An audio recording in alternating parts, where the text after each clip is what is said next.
All right. So welcome everyone to today's webinar. We are so glad you could join us. Today we are exploring a topic that we at the Mojaloop Foundation are truly passionate about, pre-validation. Before we dive into the topic, let's align on terminology. Pre-validation in the context of payments refers to verifying key transaction elements before the payment is initiated, providing visibility, preventing errors, and ultimately improving the user experience. At Mojaloop, we believe pre-validation is a critical enabler of instant payment system adoption. By catching errors before they occur, pre-validation reduces operational costs, enhances trust, and makes the whole experience smoother for everyone involved. Since we are unapologetically biased about pre-validation, we didn't want to just talk amongst ourselves. So we've invited a stellar panel of experts. I'll let them introduce themselves in just a moment. In today's session, we'll unpack how pre-validation can be practically implemented to support scale. We'll also explore how Mojaloop's approach to pre-validation is unique and why the difference matters to adopters and most importantly to end users. In terms of logistics, this is a 45-minute session and we've set aside the last 5 minutes for Q&A. Please drop your question in the chat. We'll be monitoring it and I'll shamelessly pick one or two of my favorite questions at the end. Also, just a small disclaimer, I moderated this webinar from the airport lunch in Hanoi. So apologies in advance from any background announcement. I try to go on mute if there is any. Without further ado, could I ask each panelist to unmute themselves and briefly introduce them? And by briefly, I mean no more than 2 or 3 minutes. And also, could you let us know on a scale from 1 to 5, how strongly you believe in pre-validation? Thanks.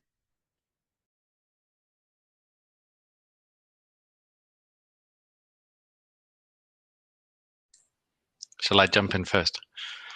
Hi, everyone. My name is Truter from Swift. I'm Regional Head of Industry Engagement for Europe, Middle East, and Africa. And extremely, I'm a 5 out of 5 for pre-validation and the benefits, and I'll cover that probably a little bit later and explain why. But I fundamentally believe that payments should be better, faster, and cheaper, and the interoperability of the global financial ecosystem is dependent on a number of things. But one of the most important ones is the ability to pre-validate payments upfront. Thank you. Yeah, I'll go next. Hello, everyone. My name is Mojaloop from RSwitch, working as a technology consultant, as an advisor. On the question of the belief in payment pre-validation, absolutely, 5 out of 5. I personally believe on an instant payment system. For it to be instant, for it to be secure, for it to have massive adoption, we must provide those guardrails that help users to ensure that they're sending to the correct people. So absolutely, again, I repeat, 5 out of 5 on the pre-validation. Thank you. Good day, everybody. My name is Jedidah Ndebele. I am with the COMESA Clearinghouse. I am pleased to join you today for this session on pre-validation on instant payment systems. And also alluding to what my colleagues have said, I am 5 out of 5. We are pushing payments that are affordable, that are reliable, that are efficient. And for that to happen, we have to make sure that the errors are captured before they happen, not after they have happened. So at the COMESA Clearinghouse, we are working on the design, and we are rolling out, or rather we are implementing the digital retail payment platform. This is a cross-border payment platform developed for the micro, small and medium enterprises, women, and the underserved communities. Mostly, that's our target market.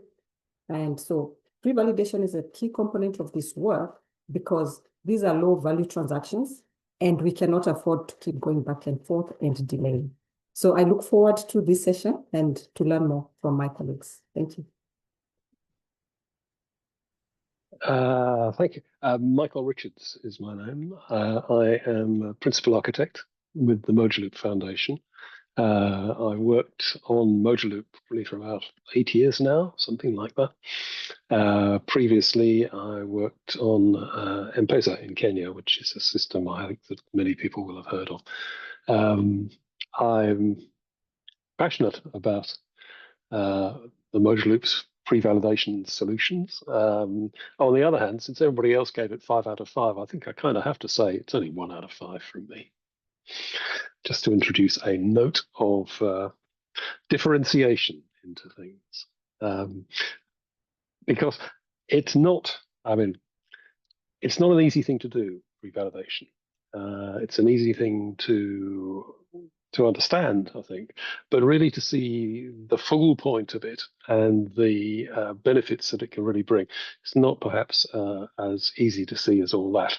So one of the things I hope we'll be doing over the course of the next 45 minutes or so is going a bit deeper into the sorts of things that pre-validation can and should be used for and the sorts of benefits that it can bring. Thank you. Well, thank you so much for introducing yourself. I can see we all have pre-validation lovers on this call, because I know Michael is done. It's a 5 out of 5 as well. And so, in fact, I'd like to turn to you first, because as the principal architect at Mojaloop, and as many people in the community affectionately refer to you as the godfather of Mojaloop, the decision was made early on to include pre-validation, and it was your decision as a key step in the payment workflow, long before most networks were even discussing it. So why did it seem like an obvious decision at the time? Well, originally, there were 2 fundamental reasons, and I'll add a third in a little while. The first one is cost.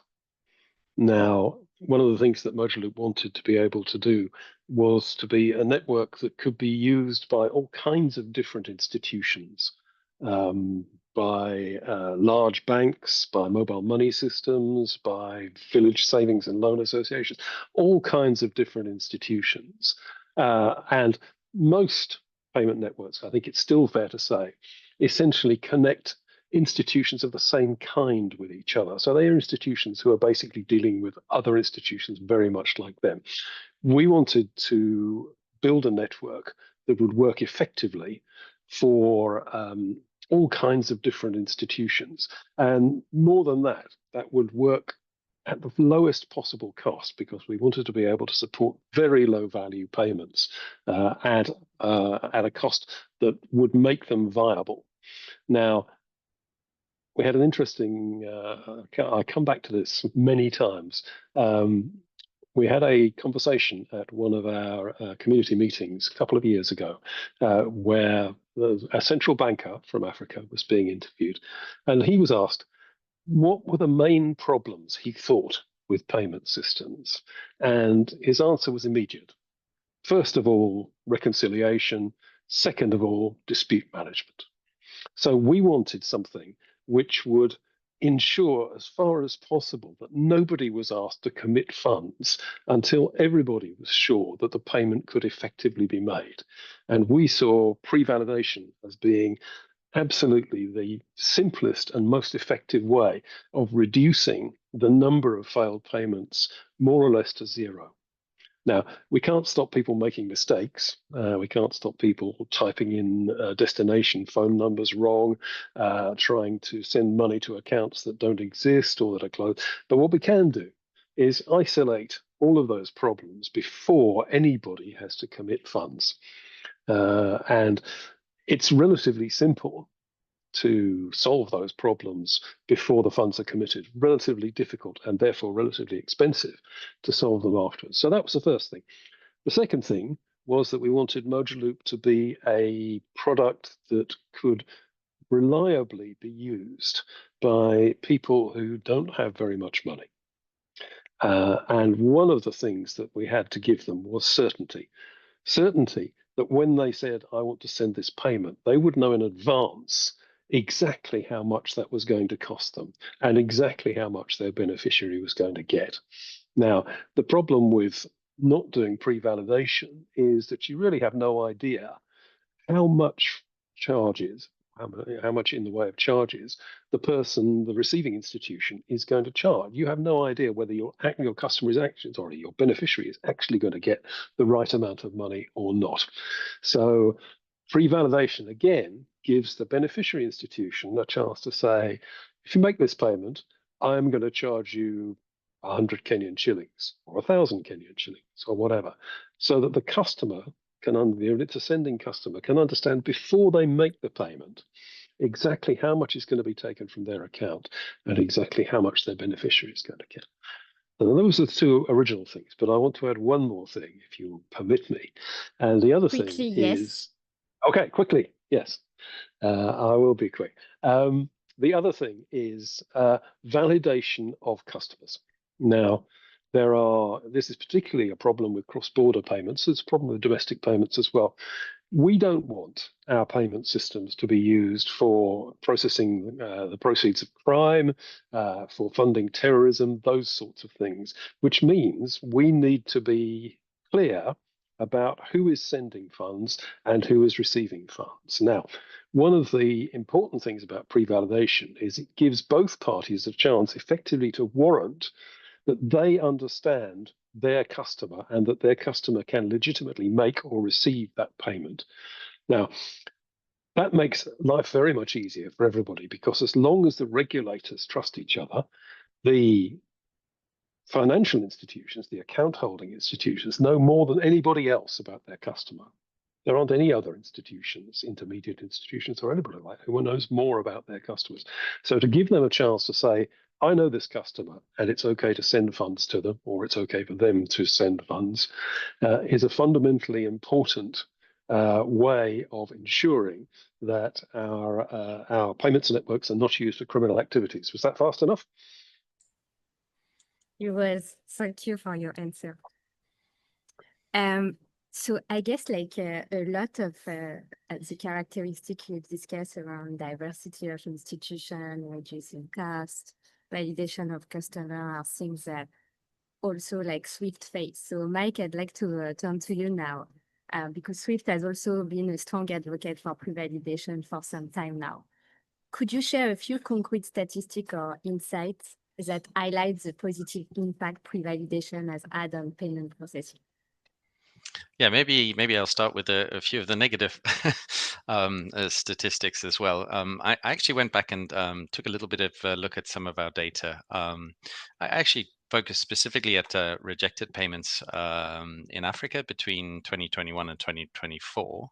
And when I looked at that, actually, I saw about 78% of all rejected outbound payments originating from Africa are actually intra-Africa payments. In other words, the destination of the payment is another African economy. So that's kind of interesting. And then because we had a number of years of data, I also kind of looked at, what is the evolution of that rejection rate? And it seems to have increased in that period by about 18%. So we seem to have an increasing problem actually of rejections, not a decreasing one, which is what we typically expect to see. And if we kind of draw the lens back a little bit further, looking at payment exceptions globally, our data tells us that about 72% of all payment failures or rejections are the result of formatting errors, account issues, and invalid data, exactly as Michael was explaining. So fundamentally, that means that we have this data quality issue to solve. That's the primary reason for rejections in the last mile. And if we can solve that challenge, improve the data quality at payment initiation in the first mile, we can achieve a significant result. And that's why for me, pre-validation is so absolutely critical to solve. I think Michael touched on this or kind of referenced a little bit. We've seen some benefits play out of improving or the benefits pre-validation brings in domestic markets that have implemented the confirmation of payee schemes, not only improving data quality, but reducing the burden of cost and repairs, which has been touched on. Rejections, recalls, refunds, they all cost a lot to do operationally, which only adds to the cost. But also, and I think Michael touched a very important point that he mentioned, combating fraud and combating financial crime is huge. And so there are numerous benefits that we can see when we get it right. And so just thinking about what Swift's done, we introduced the concept of beneficiary account verification as part of our cross-border pre-validation services a number of years ago to bring those benefits to cross-border payments. As Michael mentioned, domestically, sometimes it's relatively easy because you've got consistency within a single jurisdiction, but cross-border, it's really challenging. And we've not just gone to the beneficiary account verification, but also looking at how we use reference data and payment rules for specific jurisdictions to validate payment data meets the quality criteria that's needed. What's mandatory for each jurisdiction, target jurisdiction, before the payment is executed. And where our members have integrated these pre-validation services into their channels, the improved data quality is really translating into lower rejection rates, and this is measurable, and of course faster, frictionless cross-border payments, which is the outcome we're all after. Thank you, Mike. I'd like to turn to Jedidah now. You mentioned when introducing yourself that you're working on implementing the regional instant cross-border payment system across the COMESA region. So I know that basically when we were working on the design of the system, implementing and enabling pre-validation was sort of a no-brainer. Both Mike and Michael mentioned a few benefits of pre-validation already, so improve data quality and so improve STP rate and so on. Did they mention the reason why you decided to implement pre-validation, or were there other reasons coming into the mix?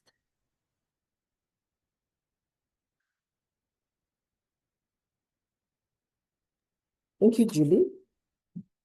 First of all, after what Michael said, I'm surprised he's still a 1 out of 5 in terms of what he thinks about pre-validation. And maybe listening to Mike, I think Michael might want to change his mind. So both Mike and Michael have mentioned some of the reasons why it was a no-brainer for us. And mostly because of what the DRPP is for, what we've built it for, or who we've built it for. So they have mentioned the reasons why, and I will not repeat it. What I will touch on is how we've gone about it. And because what the digital retail payment platform or our regional cross-border payment platform is all about, it should be fast, which is instant, low cost, and across borders, so which is different from a domestic payment system. And as I mentioned before, this is for our underserved small value transactions, both for remittances and for trade. Now, if you think about the typical challenges that these people face, as has been mentioned and alluded to by my colleagues, like sending money to the wrong account number, whether it's closed, or a mobile number that's not correct, it becomes quite an inconvenience to them, because the importance of that money reaching its destination on time would cause a huge inconvenience if it's not received. So we knew early on that we had to address the pain point of most of our constituents, and the ones I've mentioned before. And that pain point is the delayed transaction or the failed transactions. So we knew that pre-validation was going to address some of these risks. Now, we tackled this in a few ways. Firstly, we made sure that the system could actually do the pre-validation during the design phase. And once we were sure that it could ensure the wallets and account details were correct before the money moved, not after the money has moved, before the money moved, we knew that this was going to help reduce in the failed transactions. and also reduce reversals and costs associated with dispute settlement. So, but it was not just a tech decision. What also we did was involve the central banks, the digital financial service providers, in coming up with an approach that made sure that it made sense for everybody. So we made sure that it made sense technically, operationally, and from a regulatory point of view. So that's how we did it. So we are currently in the pilot phase. So we will be testing the whole thing to make sure that, and we are doing it between Zambia and Malawi. That is the corridor that we are currently working on, so that we can see how it works in real life. And more importantly, the kind of response that is received from the other side once there's a problem. I mean, if you got a message that said, hey, that account doesn't exist, how cool would that be? Very nice. So really pre-validation has become a core part of how we've designed and for efficiency. Thank you. Thank you for your insight. I'd like to turn to Mohamed now to discuss about RSwitch implementation.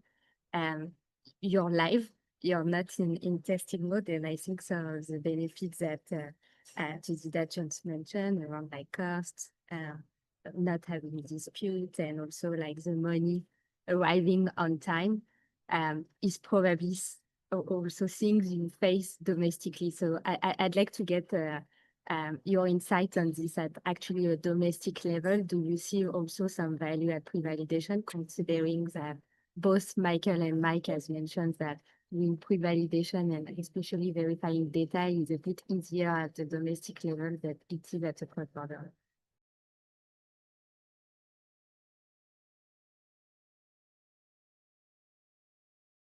You're on mute. Yeah, thank you, Julia, for the question. Yes, absolutely. On the instant payment part, on the domestic market is a bit easier. Well, it's not easy, but compared to the cross-border, it's easier. But the way we see it at RSwitch is that this is a massive value proposition.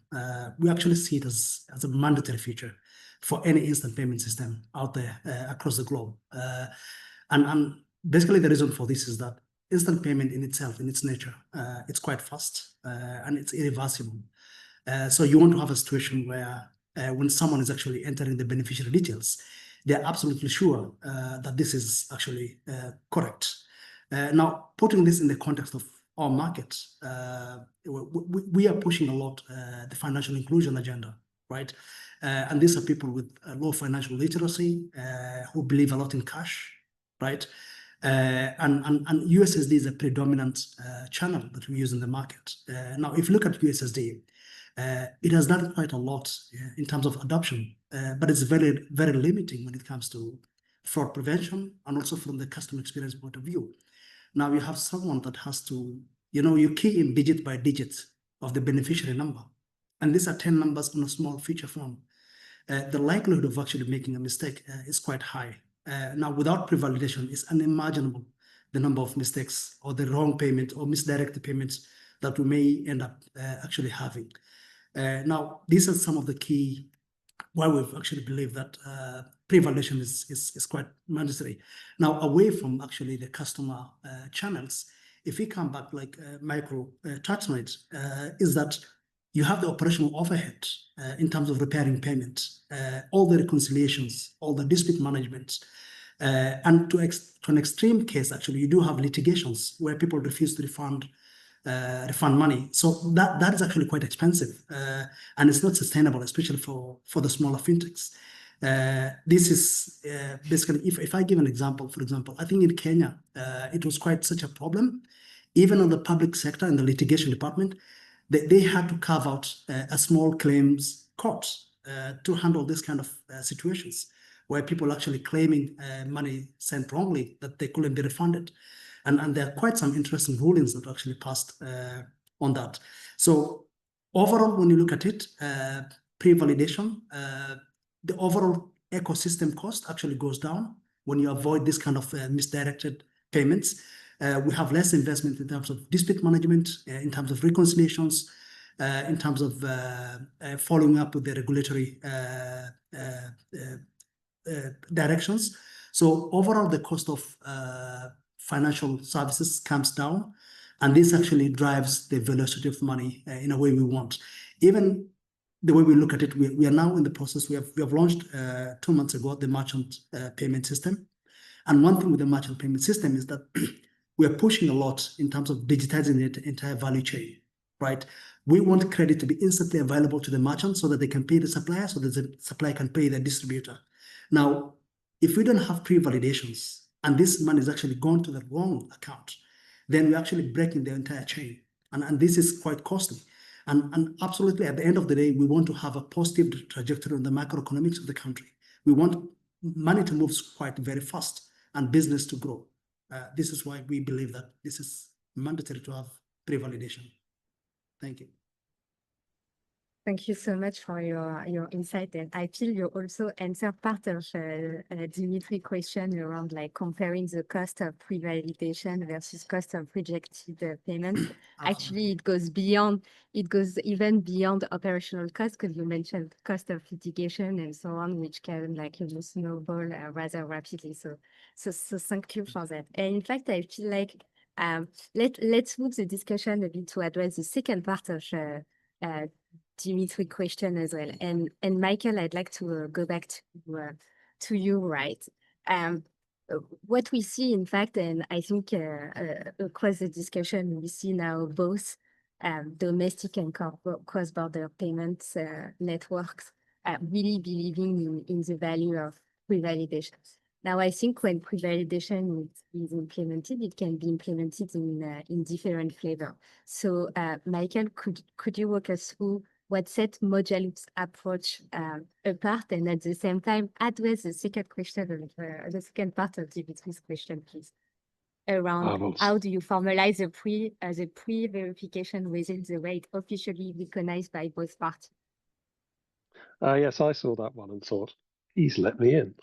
But yes, thank you.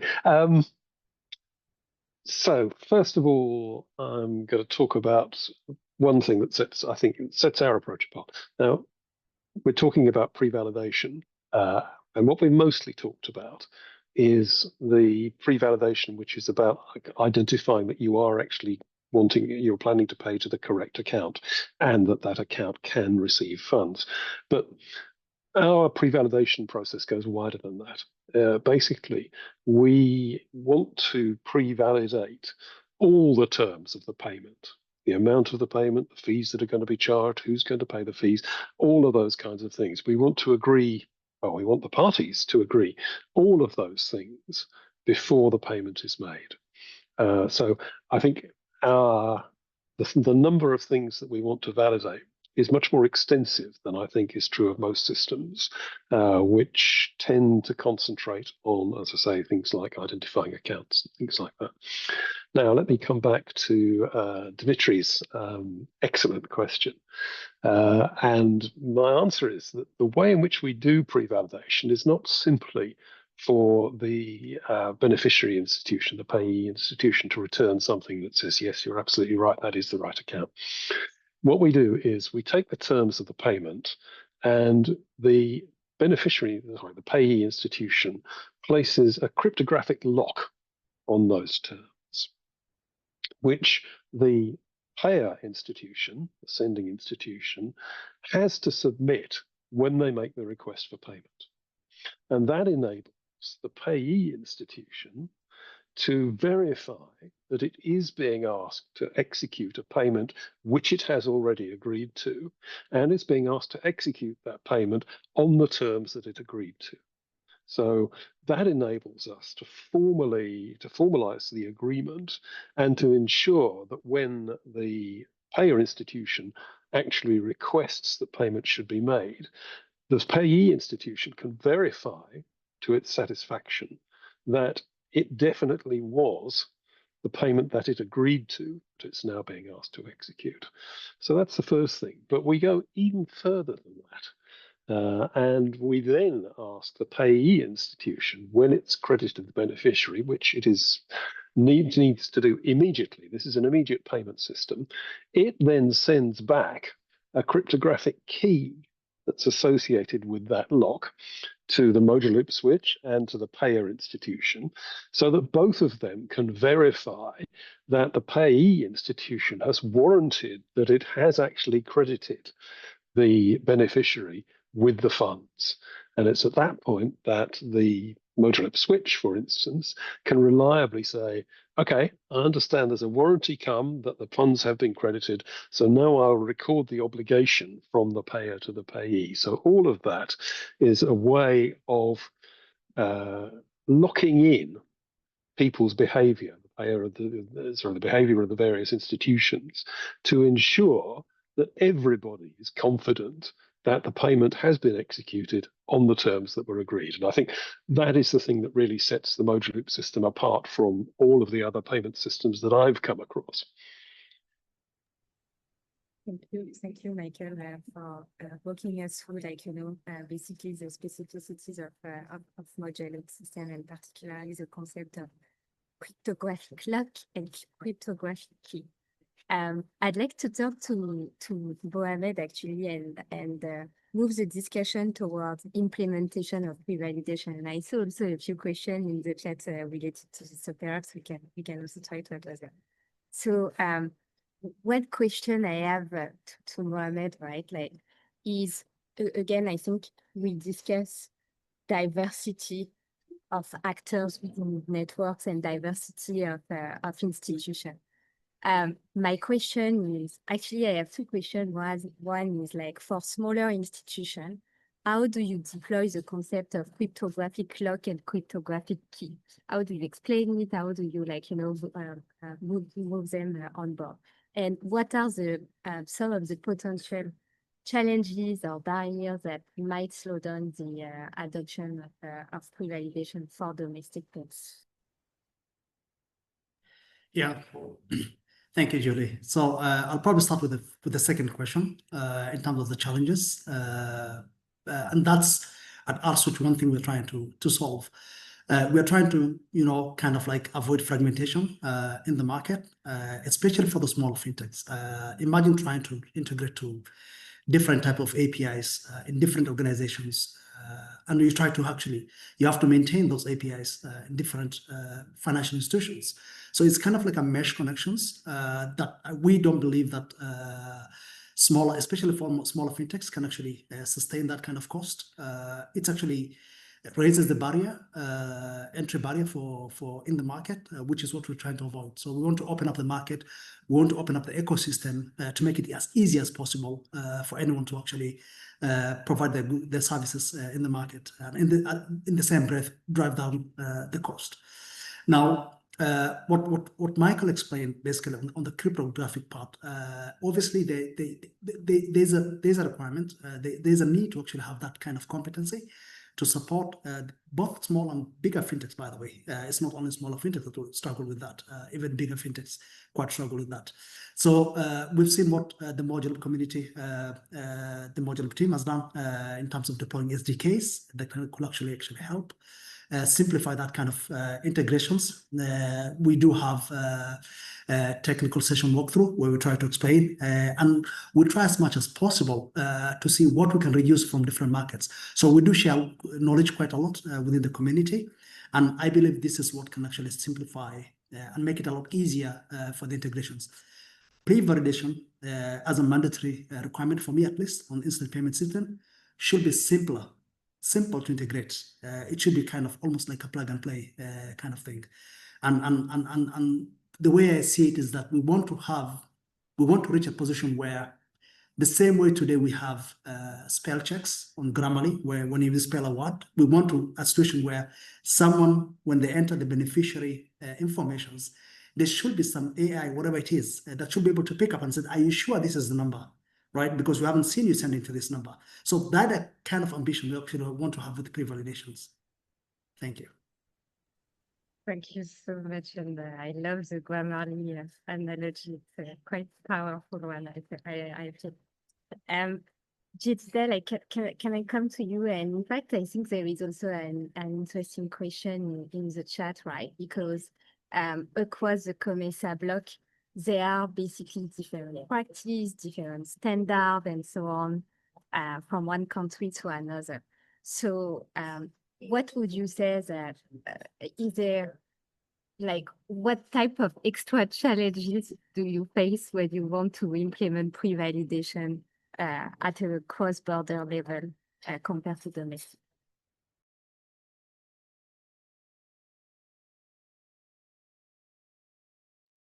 Thank you, Julie. So one of the greatest challenges, and I think Mohammed did talk about the challenges between, or rather, just in passing, he did mention how it's easier for domestic than for cross-border. And because cross-border, you're now dealing with the different jurisdictions, and each has got its own requirements. What has worked for us, because that challenge remains, where you're dealing with different financial regulations, different laws, different limits across the borders. But when it comes to the pre-validation aspect, and with our central banks and our regulators, and having the DFSPs involved from the word go, because while it may be difficult to change some of these things. Oh, can you hear me now? Yeah, I think you're Can back you hear now. me? Yes, but there is a delay. Could you Perhaps perhaps repeat your answer? Julie, perhaps you could take the. I'm saying perhaps you could take on another panelist. I changed my data source, please. Yeah. Sure. Okay. Sure, let's do that. Okay, so Mike, in this case, can I turn to you and ask effectively if you recognize some of the challenges that Mohammed mentioned, and also like some of the challenges that Jedidah was like trying to touch base on different laws, different regulations, and so on when it comes to the adoption of SWIFT pre-validation service. Yeah, so I think it's fair to say that there's some common elements here, and maybe for cross-border pre-validation to work effectively at scale, I think the underlying data shared by each jurisdiction is key as well, because we've got to remember that actually a lot of pre-validation, although it's embedded at the channel side, the initiator, really it's about making sure that jurisdictions that are the destination share their data. And of course, there are many different kinds of data as well. So maybe we can look at a few examples. So one area of friction that we see growing is related to collection of payment purpose data for regulatory reporting purposes and so on. And many jurisdictions are starting to make the collection of this kind of data for cross-border payments mandatory as well. So we're introducing a new friction in the payment flow, and pre-validation can really help. So the challenge we have, of course, is that this data differs for each and every country. I think this has been touched on as well. Jedidah touched on this, and often it's published, for the domestic market as flat PDF files rather than something that's in a machine readable format in a harmonized, standardized way that could be consumed by a cross-border pre-validation service. But the one positive thing about this kind of data, of course, is it's not sensitive in nature at all and can be openly shared. So that's one type. I think more tricky are the services that utilize more sensitive data about individuals.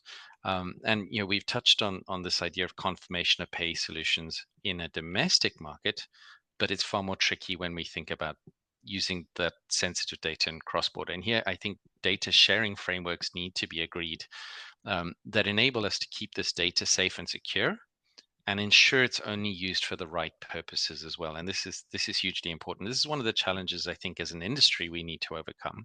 So how we share data in a consistent way from country to country, regardless of whatever's the domestic nature is, this is a data sharing challenge by the last mile jurisdictions. And the integration and adoption of pre-validation services in the channel, the first mile, is the other one. So we've got adoption on one side, and that first mile in the channel in a consistent way, which Mohammed touched on quite nicely, but also the data sharing by the destination country as well.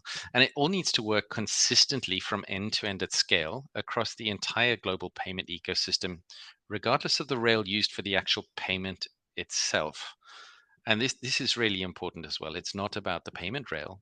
Pre-validation is something that happens before before that if it's going to happen, because I think people should have a choice of which rail they ultimately use to deliver the payment, but pre-validation needs to be a consistent experience for whoever's initiating payments, right? Because they won't necessarily be embedded in one ecosystem only. They'll be embedded in multiple, depending on where the destination is. And I think this is the true challenge for us to solve as an industry.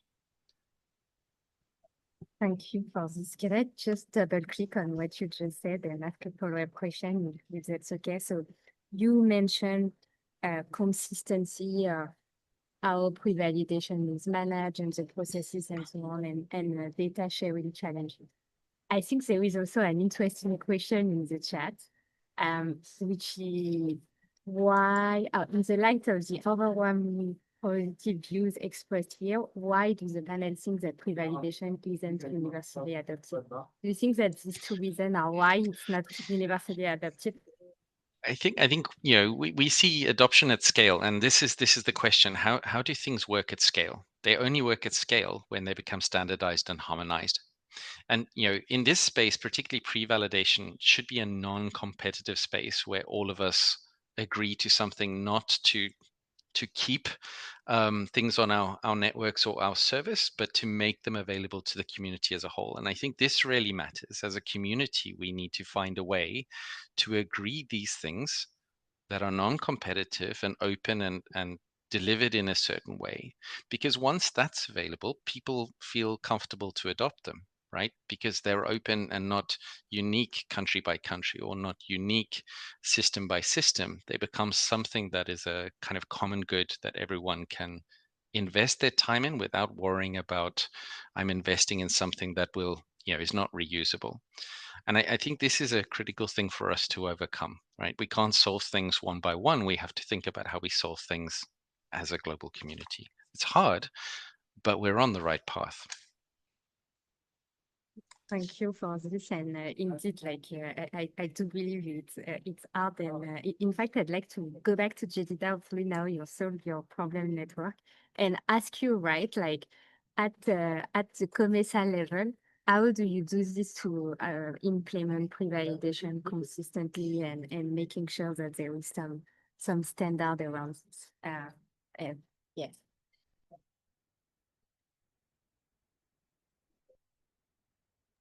Thank you, Julie.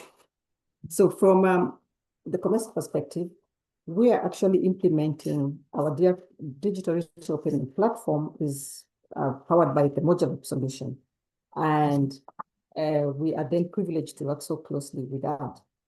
Now, to ensure that, because we have 21 member states, and each of them have, various ways in which they work on this pre-validation and cross-border payments. I would say, while we cannot change or rush to change the rules and the laws, what we have done and what has been working for us is to say we will go with a regional minimum or a regional minimum viable standard for pre-validation. Now, what it entails is, instead of pushing for country-specific implementations, when we're doing our design, to create basic interoperable standard for pre-validation, which then applies to any digital financial service provider, it doesn't matter which country that they will be connecting from. And what we are now pushing for is to have perhaps uniform data fields that we could work with. And we are thinking of this as a pre-validation protocol, as opposed to the pre-validation requirement for each country to change its rules. Now, another thing that we have advantage of is the option to use the Mojaloop account lookup service. And because we are in the test phase right now, these are some of the things that we'll be able to test and see how they work and how best we can then improve them as we go forward. But before I let you go, Julie, I just wanted to perhaps make a comment on what was said earlier and the link between what Mike said with the statistics he gave on formatting and the rejected messages, and what Mohammed said, where he touched on financial literacy. and combine the two to say that for us as the digital retail payment platform, it's so important to move along with everybody in terms of the financial literacy, and to support that, because we cannot bring in everyone on board at the same time, is to create a tool, which is pre-validation, to make sure that no matter how much financial literacy may affect how you initiate a transaction, we have a tool in place to make sure that we reduce your costs by avoiding the closed accounts, the incorrect accounts, and incorrect formats. Thank you, Julie. Thank you for your answer and sharing a bit on how you're tackling the adoption across the COMESA, across the deployment of the apps across COMESA region. Michael, can I go back to you? So I guess like Jedidah shared a bit what the Mojaloop Foundation is making or has been working on to make the adoption of pre-validation a bit easier at cross-border level, and also like Mohamed shared as well, like some insight on how to do this at domestic level. But perhaps could you share a bit more on what typically, like, the Mojaloop Foundation is planning to release to make this even more easier, and perhaps as well, like, touch base on coming back to Mike's point around consistency, and also Jedidah point on protocols, the work you've been doing with the ISO 20022 committee. Certainly, thanks very much. I want to pick up something. There's a question in the chat from Macias. And one of the questions that he asks, well, the question that he asks essentially is, are we picking up the additional information about whether accounts are in fact dormant or not, whether they really can receive the funds that are required? And this is one of the areas that we are most interested in looking at and solving, because what it means is that essentially the Mojaloop system can ask the question, but the DFSP, the account holding institution, has to go and ask about its internal systems to know, for instance, whether an account is live or dormant, whether it's been suspended, whether it's allowed to receive a payment of the amount received, because in some cases they have what we call tiered KYC, where customers of a given institution can transact more or less depending on the amount of KYC they provide. So it's not even the case that you have to know whether a customer's account is available. You have to know what state that account is in at the time the payment wants to be made. And that, I think, is one of the main areas that we want to concentrate on in the near future. As you say, and as Mohamed rightly said, we provide tools to enable things, simple things like how to produce cryptographic locks, how to interpret them, how to produce cryptographic keys. Now, those are technical matters which is relatively easy to solve. The difficult things are ensuring that the participant institutions can really participate productively in this process. Now, as you say, one of the things that makes that possible for us, I think, is our moving across from our original standard API to an API that's based on ISO 20022.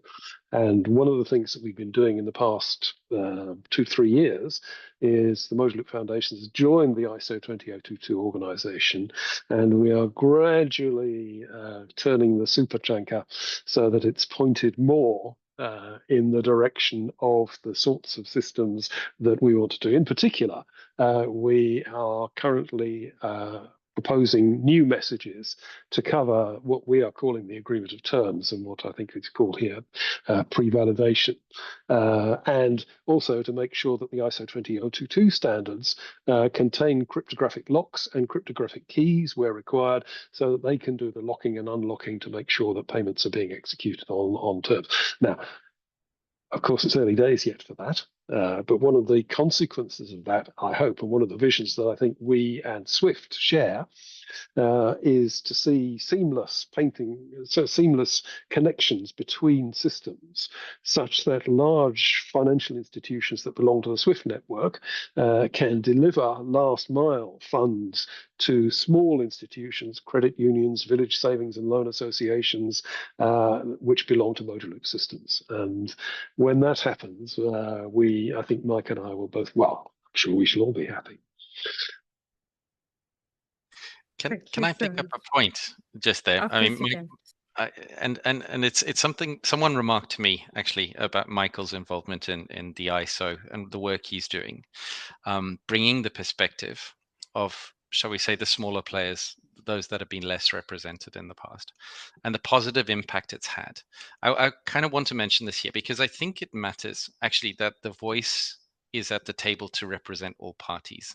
You know, and I've seen this through what Mojaloop's brought to the table. And I want to also say here that we continue to encourage more to join those organizations, the working groups and so on, to bring the perspectives, because that actually does make a difference. And it does help that the tanker is, you know, not just a tanker for the few, but for all. And I think that's a really positive message. So thank you, Michael, for your contribution on that front. It was a pleasure. Right. Thanks both for thanks Michael for your explanation, and thanks Mike for this extra comment. I'm conscious of the fact that we're way over the 45 minutes plan already. And to be fair, like we addressed some of the question in the chat, if not most of them through the discussion. One thing I'd like to ask though, is there any DFSPs or financial institution attending the webinar that have implemented pre-validation or is currently doing so? And if there is one, like, could you perhaps go on mute and share your feedback around adoption of pre-validation and potential, like, you know, barriers or challenges that you face? Because I'm conscious that we have network representatives in the panel, but we don't have any DFSP. So yeah, if there is any DFSP, could you please unmute yourself and share your experience?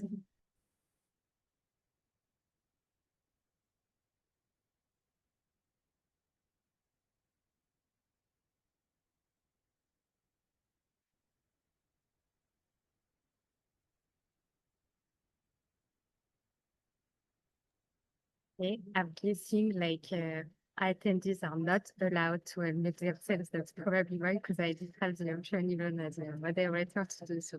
So, but yeah, please. Perhaps what they could share, perhaps what the DFSPs could share with us is that in what way do they implement the pre-validations? Possibly it doesn't necessarily mean that it has to be implemented the way we did on Mojaloop, but on what exactly? So probably they can share that. Yeah, if you can drop a comment in the chat, and I see Phil as his hand up. So Phil, please go ahead. Sorry, yeah, I'm speaking as I guess as an ex-DFSP, but where I think I saw limitations, potential complications in the pre-validation, or I guess it's more the signing, which is part of the pre-validation, is in terms of reserving funds. So I think with some of the systems, it's quite hard to reserve funds or to completely match what Mojaloop wants to see in terms of reserving funds. And then I kind of have a question in terms of name checking. Like, name checking seems to be very easy for MNOs, but in banks we don't really seem to have it. So, or it doesn't seem to be as easy. So I don't know if anybody's got an answer for that. I guess it's just an extended DFSP question.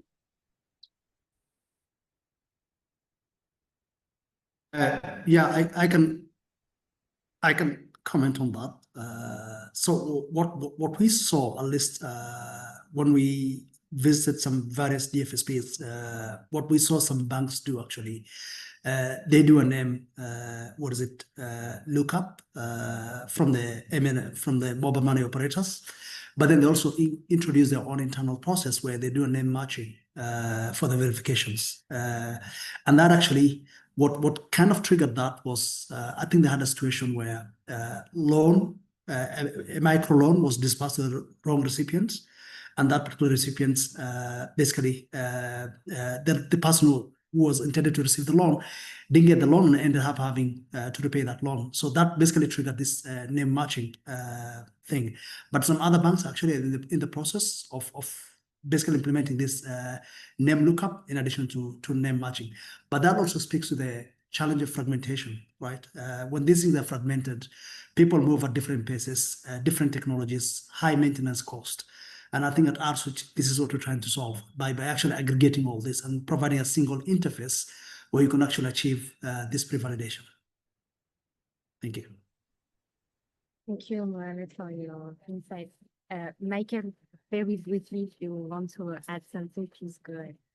Yes, I just wanted to pick up the point that Phil made about reservations. Now, there's no doubt in my mind that this is a problem for DFSPs. A lot of core banking systems don't support reservations in the sense that we understand it, where funds are not actually removed from somebody's account, but they're not allowed to use them for any other purpose than that of the payment. And we've certainly run across this problem in the past. But that's not, I don't think, a problem that's associated with pre-validation or the agreement of terms. The problem is in the core banking system. There are ways around it, and we found those ways, typically by moving the funds to a suspense account, which is not ideal because those funds are no longer in the sender's account. But it does solve the problem temporarily. But what I want to say, I think, is that that's not, in my mind at least, not a pre-validation problem. Well, we are way over time, and I also don't want to miss my flight. So I'm going to thank you, Jedidah, Mohamed, Michael, for all your time and also all your expertise and insight shared during this session. And to all of you who joined us, I hope your rating on pre-validation is now a 5 out of 5 as well. Thank you so much for being here, and yeah, we hope that you leave today inspired to explore or even better implement pre-validation in your. Thank you again.